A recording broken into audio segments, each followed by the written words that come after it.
and welcome to day 2 of the 2nd Annual Indiana Commission for Higher Education Student Advocates Conference. I'm Micah Mosier. I'm the new student member of the commission. I am currently studying at Ivy Tech Columbus, looking for my degree in accounting. I have so enjoyed being a part of the commission. It has been enlightening and encouraging to hear about the many student success initiatives in place on campuses around the state. It has also been an amazing honor to lend my perspective as a non-traditional student to our conversations about higher education. I, like so many students at Ivy Tech, am a returning adult student. I am juggling the needs of 5 children, a job, and a full class load. That is why I'm particularly excited to kick off today's events. This morning's talk, as well as many of the breakout sessions that you will attend today, are focused on adult learners. I sincerely hope that today you will all gain insight and ideas that you can take back to your campuses and communities. At this time, I would like to turn it over to Karen Whitehouse, another member for the Commission for Higher Education, and someone I very much enjoyed getting to know. We both serve on the Student Support and Completion Subcommittee. She is an incredibly caring professional who brings a wealth of valuable knowledge to all of our conversations. Karen is the Director of Development at the Evansville Vanderburgh School Corporation. The EVSC is the 3rd largest school district in Indiana, with an enrollment of almost 23,000 students. The EVSC is currently building upon its knowledge base to provide a more comprehensive approach to student success. That includes academics, social and emotional health, family and community partnerships, and neurological health. Prior to this, she served as the executive director of the Vanderburgh County Medical Society in Evansville, Indiana. Ms. Whitehouse also serves the community on the Southwestern Healthcare Board of Directors, the Rotary Club of Evansville, and several other community boards. She holds an associate's degree from the University of Evansville and received her Bachelor of Science in Organizational Management from Oakland City University as an adult learner and non-traditional student. And now, please help me welcome Ms. Karen Whitehouse.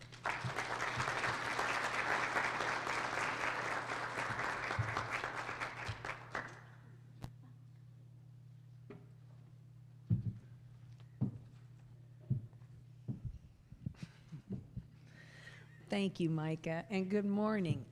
As of last Monday, I had no voice at all, so if you don't mind, it's a little scritchy this morning. I appreciate your patience. Your uplifting welcome really was heartwarming to me, Micah. Thank you. We are very excited to have you on the commission, and we enjoy working with you, Micah, and hearing your perspective as a college student. That's real important to everything we do. Good morning. As Micah mentioned, I'm Karen Whitehouse, representing the 8th District on the Commission for Higher Education. I want to thank you all for joining us today on day 2 of the annual Student Advocates Conference. It's good to see you all here, and I know you're taking time out from incredibly busy schedules to make the effort to be here. I hope you came away yesterday inspired, energized, and ready to learn about more of the best practices and resources available to you to help the students you serve. The work you do is incredibly important. It's an honor for me to open today's activities, which to a large extent will be focused on meeting the needs of a unique and critical group of students in our state, the adult learners. And as Micah said, I went back to school to receive my bachelor's degree as adult learner, so I have some particularly personal experience with that as well. When adult students are forced to grapple with the reality of juggling life with all of its difficult and unexpected events, on top of attending college and working, many students are forced to resign or to delay their education. That's why an important part of what we do at the Commission focuses on working with our colleges to help them smooth the transition for our non-traditional and adult students. If Indiana is to remain economically competitive, our working age adults need to be prepared to adapt to the changing workforce demands. That's why Indiana has set the big goal for at least 60% of Hoosier adults to have a meaningful workplace credential or college degree before the year 2025. We can't get there without just traditional college students. We also need adults who commit to returning for their degree or credential to help us meet meet this big goal. Many of our colleges and universities have stepped up to assist in this endeavor by offering scholarships or tuition assistance to students identified through our You Can Go Back campaign. As a companion to the You Can Go Back campaign, the Commission offers adult student grants to give returning adult students an extra financial boost to support their life-changing decision to return and to complete a college degree. Still, we know that for some students, the struggle to complete a post-secondary degree extends far beyond having adequate financial resources. Too often, these non-traditional students are forced to navigate a complex system that was not designed for student adults in mind. From block scheduling to targeted advising, we know that several Indiana colleges are working to build programs that are more adult-friendly. I am proud to stand before this room full of individuals who care deeply about the students they serve and about higher education in general.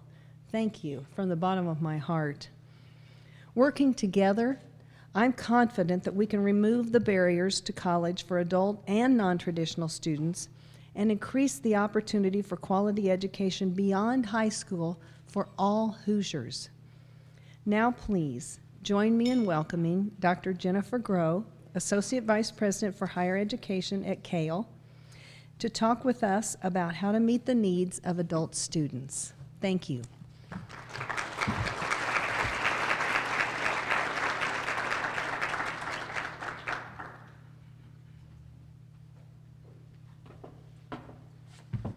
Good morning, everyone.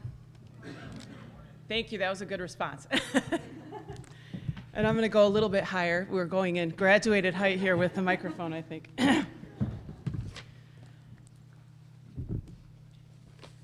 Get myself settled here.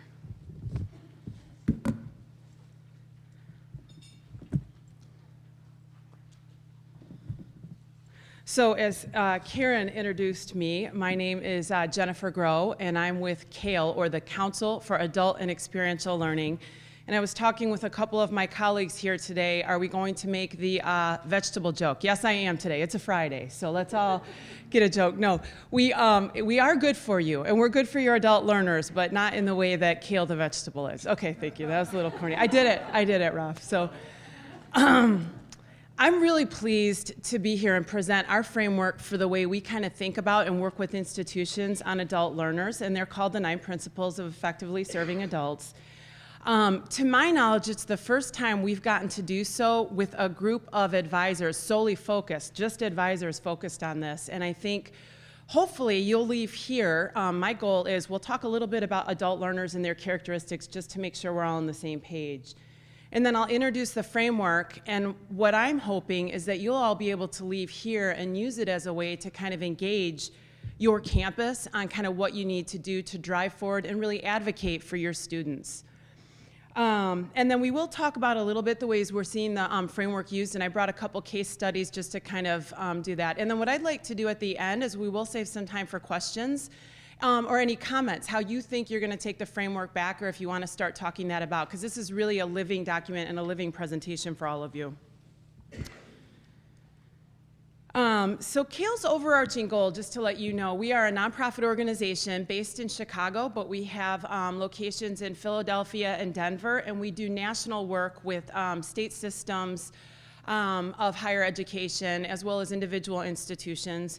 We also have a corporate division that works with workforce, employers, unions, and then we also do a lot of work with workforce development and communities in their economic endeavors. And that all kind of comes together, or what's at the center of that is the adult learner. And our vision is what's here on the screen, that every adult has meaningful learning, credentials, and work. And we believe that when that's all working together, society and economic drives are welcomed. So I wanted to also introduce Senna Oreko back here in the back, if you could say hi. This is one of my colleagues. Rafael Paseas up here with me. They're also doing some breakout sessions that focus on some areas of CALE that we also kind of specialize in with this framework, and that's advising. Senna has a couple sessions. First of all, just on advising for adult learners was yesterday. And also later on today, we're going to be talking about employer partnerships and the way advisors can kind of work to drive employer and student partnerships for the benefit of students. And then Raphael is going to actually talk about prior learning assessment and our prior learning or PLA accelerator tool, which is a new tool focused specifically at driving conversations between students and advisors on how you can help students capture all of their prior experiences and then make recommendations on how they can maybe potentially get credit for that and have it evaluated at your campuses. So with that, let me launch into why do we focus on adults? And I came to you with a story, which I'll probably still share, about a family member who went to beauty school right after high school. And she owned her own business and managed her own business for years, then had kids, and actually has been diagnosed with a condition where she can't go back to cutting hair. And so she's really trying to figure out how she captures all this experience and all this work and takes that back. She is an adult learner, but I had some fine examples in both Micah and Karen. And your stories are adult learners as well. And what that says to me is adult learners really are what this Lumina study found, the growing population of the students that we work with.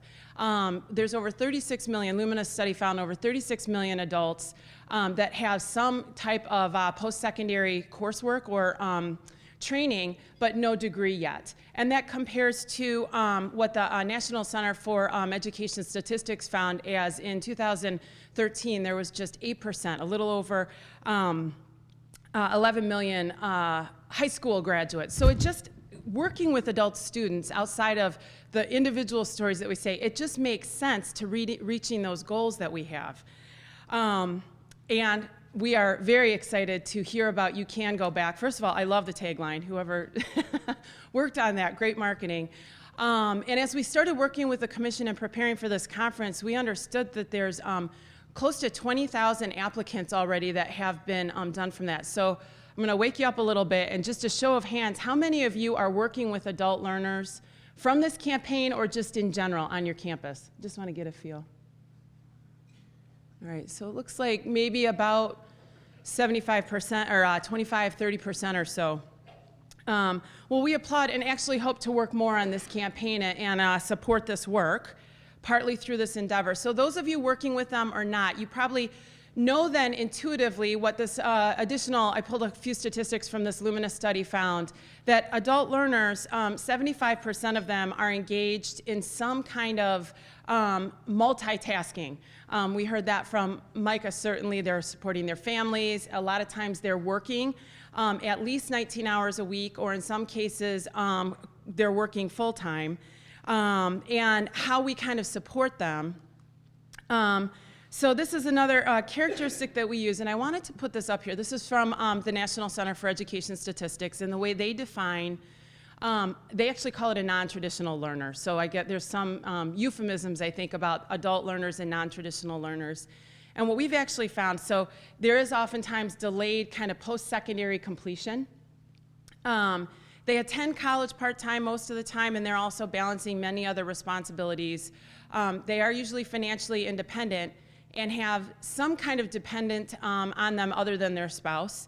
Many times they're single parents and raising a family, and often they don't have a high school diploma. So the challenge kind of is, how does this look to a very traditional focused, it's where you kind of graduate from high school, go to college, and then move on to career. And I think this paradigm has been challenged not only by adult learners, but also some of the economic situations that we've had in the past 10, 15 years or so. And so this is the path this is the graphic that we use. You know, there's all this rich stopping points, experiences, maybe some good, maybe not so good, that adult learners bring to us, right?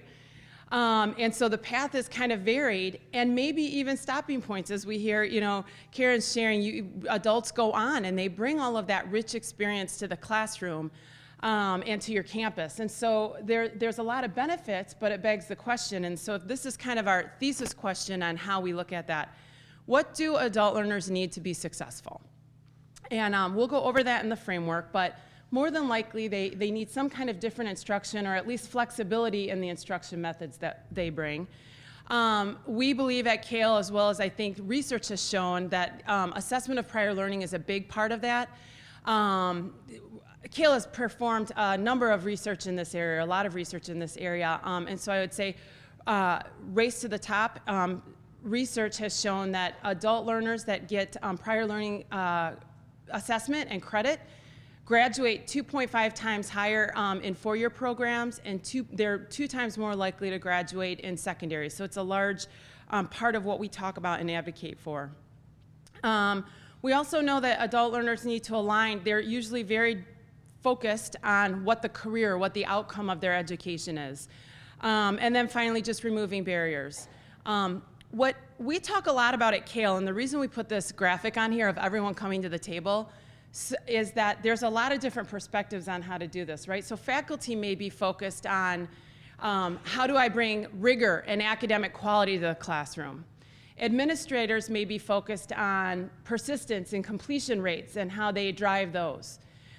Your enrollment management team is probably focused on how they get students in and the recruiting process and how they keep enrollment up so the institution can keep its doors open in this case.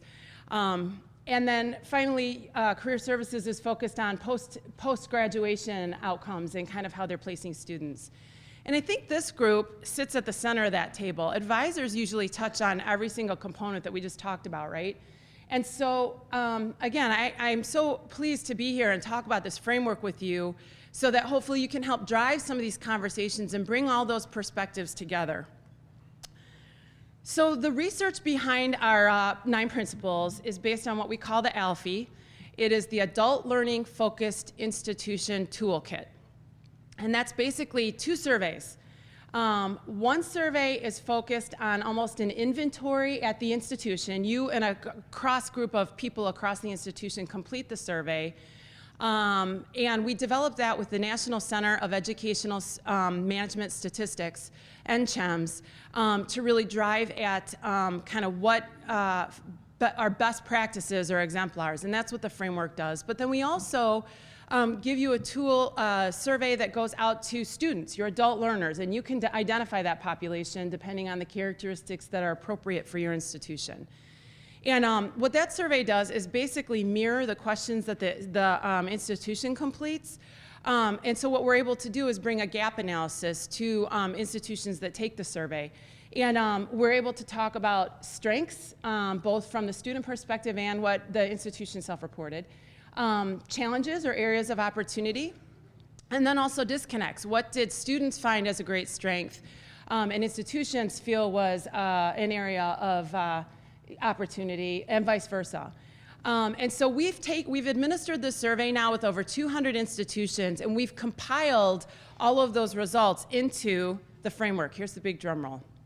And so in your packets that you got when you registered for the conference, there's an actual description of each of these, so you don't have to write it down. But what I wanted to do is walk through them with you, and then we'll talk about a couple of those case studies. So the first one in the top upper corner here, outreach. Is that showing up? Okay. It's outreach. And so this basically talks about, does your institution, this principle talks about, does the institution remove barriers to adult learning? And so some of the probably more obvious ones with this population are, do you offer service hours that are available after 5 o'clock when adult learners can make it to campus after they've worked? Do you offer courses in the evenings or on weekends or in the online modality? Do you remove those barriers? But I think some of them, as I spoke with a couple of the attendees yesterday, talked a lot about accelerated programs or different formats, competency-based education programs. Those are things that also remove barriers and really focus on academic quality, but also meeting adults where they need to be. The next principle is life and career planning. Again, advising covers all of these, but I think this is one that really is at the meat of advising. When you're bringing a student in, if you're working with adult learners, more than likely they're coming to you with, they fall into 2 categories. One, they either know that they just want to pursue education to get a better career, in which case you need to do some work with them on kind of figuring out what that pathway is, or they come with a very specific goal in mind. Either way, life and career planning should be at the very heart of working with adult learners and at the very beginning of the process. Financing is one of our favorite categories, and I'm actually very proud to stand up here. As I heard about some of the grants or scholarships here, is do you offer financing options or as part of the financial aid budget focused on adult learners or focused on that non-traditional learner? So do you have scholarships available or are there opportunities for funding? But I think it's also adult learners are frequently working. Do you have policies that allow deferred payment for students that are on tuition reimbursement? Do you look at tuition grants or discounts with employers and working with that population? And so that's really what this principle focuses on, is have you thought about financing from an adult learner perspective? Assessment of learning outcomes is one of the biggest things we talk about at Kale with our expertise in prior learning assessment, and Raphael will talk a little bit more about that. What I wanted to do was also mention that with adult learners, we spoke with at lunch a woman who said she's working with a gentleman who has been out of high school for 36 years.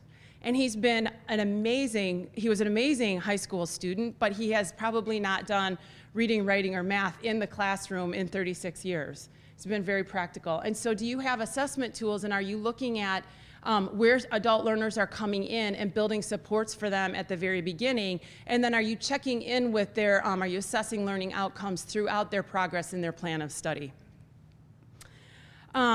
Moving to the middle now, teaching and learning process. The teaching and learning process is defined as the interactions between student and faculty, but also kind of the systems that do that. And so the questions that focus on this in the survey oftentimes talk about, do you offer professional development opportunities for your faculty? And if so, do you also do that for part-time visiting professors and adjunct faculty? I can tell you that this is the #1 thing that institutions most often rate at the bottom of there as a challenge. And I think it's because a lot of times adjuncts, if you think of faculty who work with adult or continuing or professional studies, are often just coming to campus that one time. They're not necessarily a part of some of the professional development opportunities. Interestingly enough, this is also the biggest disconnect. Students rate this as #1 because some of the questions there also focus on, do you understand how your curriculum and how your studies kind of fit with career goals and fit with kind of your life goals? And they rank these amazing faculty members as being able to deliver on that. So a lot of the work that we do with institutions is to help them figure out professional development opportunities for adjuncts and kind of help them build that. But also, how do you really celebrate the students' input and all this great feedback on you're really impacting these adult learners' lives? Student support systems is another one that I think goes to the heart of advising. All of these do, like I said, but with student support systems, it's do you have infrastructures on campus that support adult learners and that are focused towards them? So one that comes to mind, and we were talking about yesterday, an institution that offers childcare. They are very adult learner focused, and they offer childcare and things like that that remove those barriers and help students both academically and emotionally or socially kind of with the pursuit of their studies. Technology is another one. This is becoming a controversial area, and I'll tell you why. We hear two different opinions on this from both students and adults, and I think it's because adult learners are varied.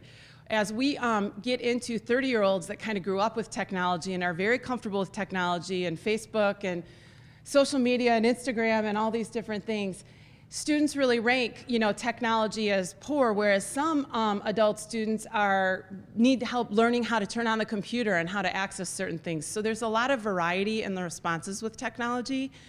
I think what we have started to work with institutions on is a way of, do you know what your students need with technology? Are you able to meet them where they're at? So are you forcing those students that are really comfortable with social media to sit through an introduction to technology class to support them, when really what they need is to figure out how to better use your learning management system or post appropriately in a electronic classroom?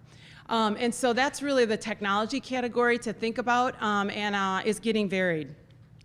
Strategic partnerships is how is the institution working with, or what kind of partnerships do you have with employers in your community? This is probably one of the fastest growing areas that Kale is doing a lot of work with, and meaningful because it crosses over so many of our verticals and so much of our work. That's one of the reasons we were excited to have Senna present on her session later today, so that's a little plug if you are looking for a breakout session. But are you out there engaged with employers or the community to offer things like internships, tuition discounts, like we said, even though that crosses into financing principle? And I will say another thing that we spent some time with Western Governors and their new virtual internship program, and I was just amazed by that, and I thought that's such a creative and great way to bring opportunities under this principle to your students on campus. And so more to come on that, and Sen and I would love to talk with you about some of the ideas or what you're doing on there, because I think it's a fastly emerging area. And then finally, transitions.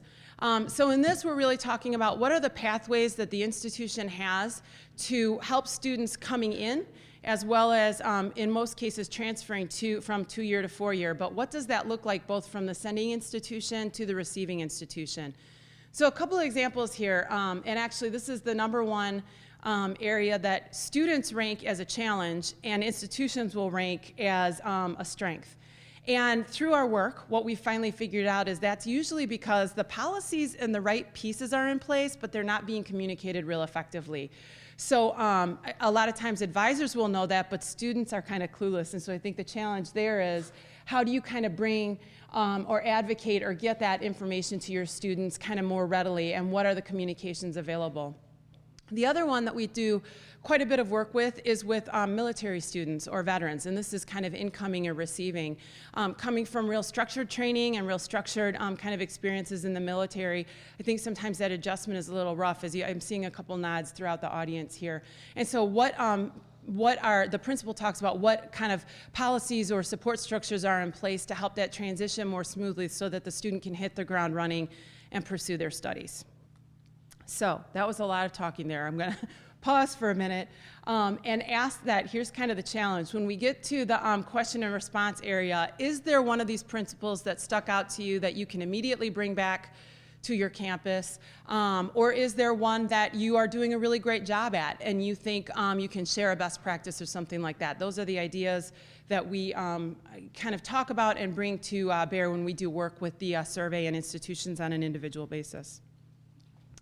We're also very excited to see these principles kind of at play and coming to bear throughout the industry. And so Washington Monthly, if you haven't seen this already, created the first ever adult ranking system. So they ranked institutions based on categories that are important to adult learners. We were very, very excited to help participate in this. So they used IPEDS data in areas of like completion, certainly enrollment of adult learners, and then they also used College Board survey information to look at what is the ease of transfer, the flexibility of programs and kind of hours and services. Do you have things that support there? As well as tuition and the cost of attending the institution. I will say this too, sometimes we're also partnering with them. We gave advice on the principles and what is important to adult learners. We're also partnering with them on a book that is targeted towards adult learners. So it's very much a consumer guide, and it will tell stories and vignettes of the principles and best practices across the nation that from a student perspective and what they should look for. So I would think that's a little nugget. You can certainly keep an eye on the CALE website, and we will be sending out notices when it's available for publication sometime next summer, we're thinking, so that you can kind of buy that book or at least be aware of it as your students are kind of coming to you. It's another perspective. And so here, what I did here was just collect kind of the 9 principles and the way institutions rank themselves on some of the categories. And so here you'll see, I kind of mentioned transitions is often found, this was for the 2-year, as a strength. But like I said, a lot of times, not across the board, but a lot of times we hear students say that that's actually an area of opportunity. And financing, like I said, I was very excited, and I kind of heard anecdotally here that there's a lot of opportunities for students with scholarship, and I think even Micah mentioned that there's scholarship opportunities. So that, and then you see teaching and learning, student support systems, and strategic partnerships, kind of institutions ranking themselves at the bottom of that, and that kind of intuitively makes sense as we see more pressure on post-completion, as well as endeavors and institutions being ranked on those. And then for the four-year institutions, this looks at 6 or 7 years of the institutional responses. Kind of similar, although the four-year institutions do have that strength on technology. So now I wanted to go into a couple case studies on how we actually have used these principles and the actual survey results in working with institutions. So I put the definition up there on the, in the gray area. And then the green area is the actual, some of the survey findings are kind of summarized. This strength, or this institution, found that tuition and billing opportunities were kind of tailored to the adult learners. That was both a strength that the institution self-reported and the students said as well. And more specifically, they drilled down into those deferred billing options and that allowed them until they received their tuition reimbursement. And so we worked with the institution on an action plan. I actually like this. We sat down and consulted with them. Two things, really. The first one was they worked with their enrollment management department to reach out to employers and actually look at expanding those opportunities to kind of let the employers know that they offered these services and or this opportunity, and to kind of build on those strategic partnerships. So it was kind of, again, crossed over a couple principles, but it was driven by these findings on as financing options as a strength. The other thing that I really appreciated about this institution when we worked with them is that they used it as an opportunity to go to the bursar and say, great job. Like, your policies are up to date, you're supporting our students, you're doing that. And I don't know about you guys, but in this day and age, I find that we don't get opportunities to do that a lot. So I think anytime you do a self-assessment or a survey tool, it's always a little scary. And so it's kind of cool to see that they used it as an opportunity to give a kudos. So one of the challenges that we found was in outreach. And remember, this is kind of helping adults overcome those barriers. And so this institution had kind of two major findings. One was, and I'm sure no one in this room has ever heard of this, the courses were just not available for students to complete on the plan of study, right? No advisor has ever heard that comment or feedback.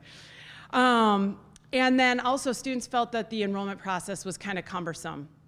And so this is, in fairness, a work in progress. This was a consulting endeavor that we did just a couple months ago. But basically what we're working on with them is to try and offer a couple courses online, a couple key courses when we drilled into that data, as well as looking at offering some courses in the evening. I think that is going to be an ongoing endeavor. It's not going to be something to pull a switch, but at least the school was able to take the survey results and kind of point it out, which is helping drive some of the conversations. And then they are also communicating with students about some planned improvements in the enrollment process and some upgrades to their information system. And I kind of mentioned this when we were going over the principles. Transitions are, again, that kind of incoming, what are the pathways and what are the support systems for students coming into the institution and then also transferring out. And so in this case, it did find what I kind of mentioned we frequently see, that there was policies in place, but students kind of lacked direction on how to do it. And as well, they found that students reported back, the institution thought they were doing well, but students didn't really see any encouragement to apply for kind of that next ladder of completion. And so we did work with them, or they created an action plan to work on some materials and some talking points and a campaign out to their adult students. And then also created a cross-institutional task force to look at and work with faculty, administrators on discuss what were the areas of opportunity to promote kind of you should pursue this degree or you should pursue this certificate. And that work is still in progress as well. But the survey results drew that and kind of drove that conversation. Okay. So proactive advising and intervention, I put this in, again, this is looking at a number of the surveys. 74% of institutions use early alert systems. So we kind of put that under the outreach principle, but I thought that was kind of interesting statistic. And just show of hands, how many of you are using those early intervention? Okay. Yeah, okay, good. And that students reported, at least at the 2-year level, that their main reason for pursuing an opportunity or their education opportunity was to pursue a better career, a better job, or career advancement. And so again, that just kind of rang true with some of our results and things that hopefully you all are hearing. And finally, I wanted to bring to you, and I think this kind of is an emerging principle that we talk about, adaptivity. And we talked about change management a little bit at my table here this morning. So institutions are constantly challenged. If you're in the state of Illinois, it's with budget issues, but also closing doors. We need enrollment numbers. How do we kind of adapt? And so what we've found in working with institutions, and we're trying to put some questions around this in the instrument as we speak. We're trying to work on ways to formalize this or capture this in the data. But are you embracing those uncertainties? Are you leaning into those uncertainties, or are you kind of sticking to that linear model, that image that I said, where it's kind of these systems and processes in place that have looked at high school to college to career, when we know that that's not the way at least adult learners do things? So are you leaning into those uncertainties? Are you connecting with short-term targets and opportunity, using the survey results or just other endeavors on your campus to kind of capture immediate things? Could you go out and find another strategic partner or build upon some of those tuition discounts? But also, are you monitoring for new opportunities? Are you looking at what trends are out there, and are you incorporating or bringing that back and kind of keeping that flexibility towards things? So takeaways are, you've got your framework, and what are some of those adult learner characteristics? And hopefully this is getting some thinking about how you can bring this back to your campus and kind of share it with individuals there. And finally, if you are interested in learning more about the surveys or administering that at your campus, please feel free, or you want to talk about any of these principles, please feel free to reach out to me. Or anyone on the adult. We also have an Alphie quiz on our website to kind of get your feet wet with kind of the principles and looking at it at that. So with that, I'd like to open it up to questions or learn about what you're thinking, what your impressions are, and how you're going to take this back to your campus.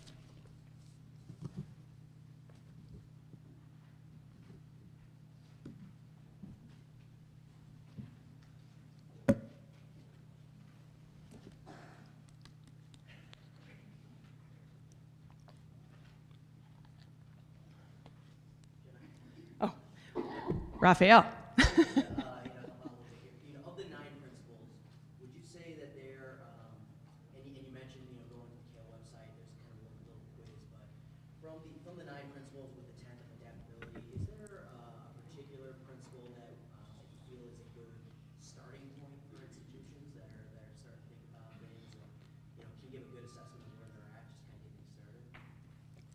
So Raphael asked, is there one predominant principle with the 9 formal ones or our emerging 10th? And the answer is no. I think it's really dependent on the institution and the characteristics. As an example, we had lunch yesterday with a woman who, their institution is very focused on adult learners. They offer evening courses, kind of some of the best practices. They offer evening courses. They do have childcare available. But on her campus, they're really looking at embracing online programs and how they kind of bring that to bear to offer other options. And so I would say that back to the group. That covers a lot of different principles, but that's very different than maybe an institution that has been offering online programs for a while, but doesn't offer evening or weekend courses for their adult learners. And I think it also depends on, like I said, that the stratification of your adult learners and kind of where they're at and what they're doing, which is often driven by your community and the employers in your area and how you do things. So the framework is really meant, there's a lot of synergy between the principles, and we talk about that. The categories are helpful for just kind of trying to drill into specific areas, particularly when we look at the survey, but they really do work in tandem, and it's very unique to each individual and their student population.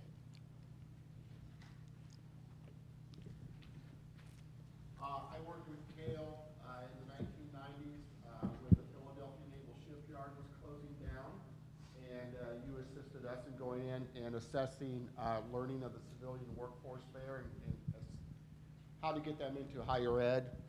At any rate, are there any industries in Illinois, Indiana, Ohio, Michigan that would be good for the universities to be looking at now as populations that we could better serve in pulling them back into higher ed? I love that question, thank you. And thank you for the reference back to Kale's work in the 90s. That is the sweet spot of what we do, and we went in the Wayback Machine for that one. So 2 kind of examples on that. In the state of Illinois, our home state, we're actually partnering with the Illinois Board of Higher Ed to work with institutions downstate on we don't know what they are yet, but identifying those areas of economic impact. So that's our workforce and economic development vertical is doing that work. At the same time, we're administering the Alphies with institutions of higher ed downstate, and the idea is that they will come together. So when we know those economic areas of focus, and I'm guessing, I don't know, there'll probably be healthcare, advanced manufacturing, some of the things that are more prolific downstate for us. But then the idea is that we'll help focus on adult learners and help the institutions in association with Illinois Board of Higher Ed create either programs or services that would help meet those economic needs. And the second thing, and I'm not familiar with this, is I think we are doing some work in Illinois or in Indiana with some of the displaced workers from Carrier, I think, and their retraction, and we're looking at not only how you bring those employees in and kind of look at helping assess what they have in their background, but then displaced workers. So again, that's working with our client service and our corporate division. They do a lot of advising in that area that then connects to institutions of higher ed. And again, we wouldn't be Kale if I didn't say we're also trying to look at prior learning assessment and how we capture some of their learning, which is the tool, PLA Accelerator, that we're working with, and we're actually partnering with Ivy Tech for those of you that aren't here. I don't want to steal too much of Raphael's thunder, but that is an example of some of the work here in your state.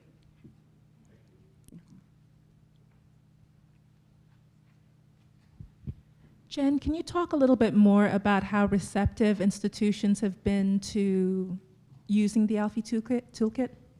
I can, thank you, Senna. I would say, to be totally honest, we have great results when we finally get the survey back. And we've most frequently been doing the work at state levels or with a cohort of institutions, where I think institutions initially are a little hesitant to do it with a group of colleagues because they kind of don't want their dirty laundry aired, if you will. And so we work through that with them by saying all the collective results are de-identified. And what really ends up happening is a lot of excitement. So each individual institution sees their results and we work on them individually.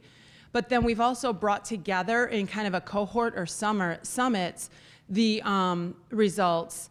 And once we get past that, everything's de-identified and it's okay. It's really powerful to see across a state or across a system, as an example, like city colleges, that how you can kind of maybe come up with policies or practices in transfer, as an example. So it kind of starts the dialogue on how we can improve transfer policies or statewide policies on prior learning assessment, and trying to drive that at the state level so that students have kind of a cohesive system when they transfer in and out of institutions throughout the state. And so I would say institutions start out as a little hesitant in that, but as they kind of go through the process, it's incredibly powerful and really received with well results.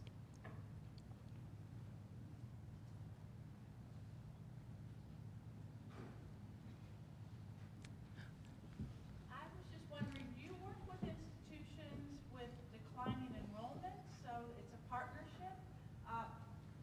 I was just kind of thinking of a trip I took to North Carolina, and I visited a college, Guilford College, and they have really embraced the adult community, and I forget the statistic, but almost half of the students there now are, the non-traditionals, and it's become a very community-oriented thing. And just talking to the students we talked to on a panel, they were really overjoyed to have these older learners with them because they brought a whole different experience. So I was just wondering if you could speak to that. Thank you. I love that question. So the answer is yes, we work with a lot of institutions that look at this from a business perspective. They have declining enrollment and they need to figure out how to engage this population, and that sounds like a success story and really positive. So I would say there's a couple different categories. So we have another presentation that talks about the personas of institutions. And so one is they're an institution that's in decline and they need to figure out new markets or new opportunities to expand in. And so a lot of times we use the Alphie in that perspective and do some work with them to kind of identify what are the outlying areas in their community and kind of help them better understand the adult learner population, and then drive services and programs through the Alphie results to kind of meet that. The other persona of an institution that we do a lot of work with is they've maybe are not quite as enrollment challenged, but persistence is a problem in completing adult students, and they're seeing a lot of adult student turnover. And so the Alphie in that case is used to kind of drive different programs or different awareness things. And then the third category is which I'm sure many of you may or may not know of, is what we call the Wild Wild West. It's maybe professional study college or continuing education that's done some really innovative things, but no one really knows kind of what the policies are, and they're kind of all in the back room. And so they maybe have an accreditation visit coming up or other things that they really need to better understand and document what those policies and practices are. And so in that case, we use the Alphie, you can imagine with the disconnects and that kind of stuff, to really understand or drive what are the things in the Wild Wild West, or what are the unknowns, and then how do we start putting some of those practices onto paper so that they're kind of well understood and well documented. So that's kind of a little bit, but that's a great question, thank you. I work with a lot of more traditional students coming from high school where they did use online homework or had laptops, iPads in the classroom, and so technology was something they used all the time, and I see them still struggling when they get to college, and whether it's taking an online course or using Blackboard or whatever online platform, and they're still struggling. So I can only really imagine what that's like for an adult learner who never had to engage in learning online before. So I wonder if you can speak more. Clearly it was technology's ranked really highly for that group. So I wonder if you can speak more to ways institutions can work with adult learners in that sense. Okay, so again, thank you. I would say this was one of the more controversial principles when we sit down with institutions. So I think institutions rank it high because in this day and age, most institutions are embracing or starting to embrace the use of, all the amazing technologies in the classroom or just to help manage enrollment. So kind of more self-service models and that kind of stuff. Show of hands, how many of you use like self-service models in like enrollment or that kind of stuff? No one? A little bit, yeah. But that can be intimidating to a student. So you may have the systems and the technology, and the principal looks at not only do you have the technologies available, but how do your students kind of understand and use them? So some of the questions may say, do you offer a self-service option? But then we drill down into, do students know how to engage with that? And I think it's really important, like I know when I've taught, it's also, do students know the appropriate way to manage their learning management system? So again, can they log on? There's some simple, just basic blocking and tackling, and can they navigate the system? But do they know how to create a citation appropriately in the discussion board? Or is it kind of all over the place and they're just copying right from a website? And so the principal kind of focuses at how are you engaging with students to meet them where they're at. So it could be, one of the findings could be, you really need to work with faculty to put in their syllabi what appropriate citation is in a discussion board, or at least bring that up in the classroom. Or it could be kind of more systemic things about using the systems or making sure that students are understanding it. Does that make sense? So that's.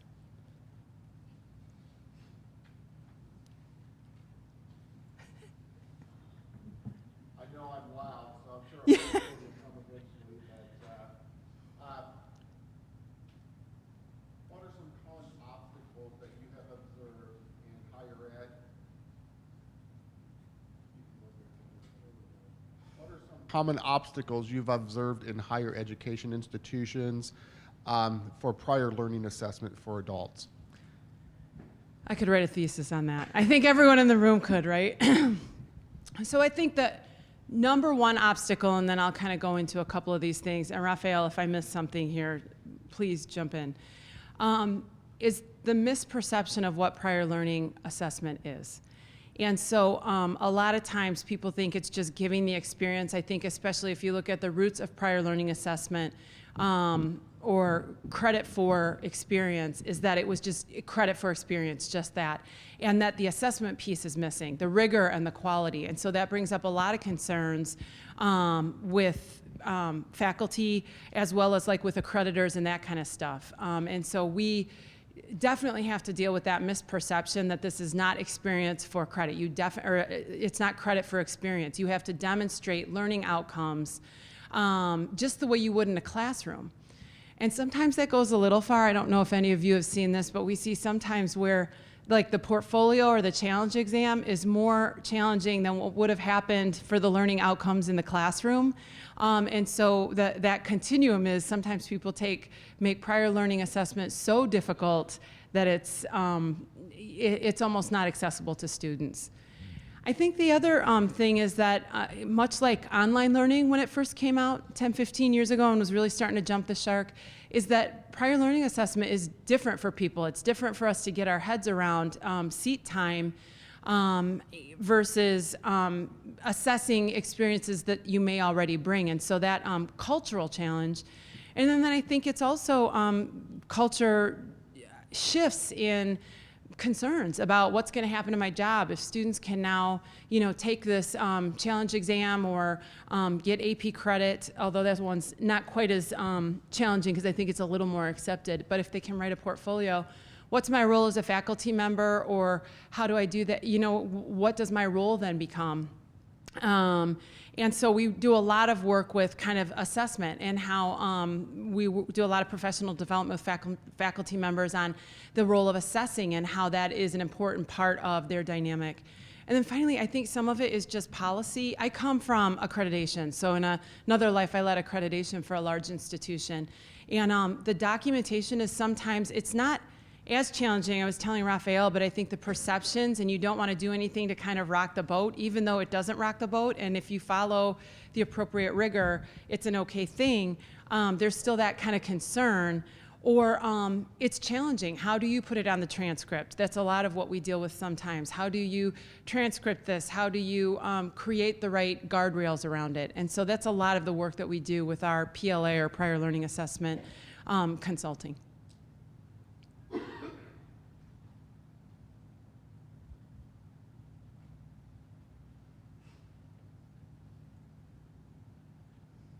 Is good? Okay. All right. That is it. Thank you so much, you guys. Please come find me if you have any questions or want to talk about different things, and thank you so much. Have a good weekend.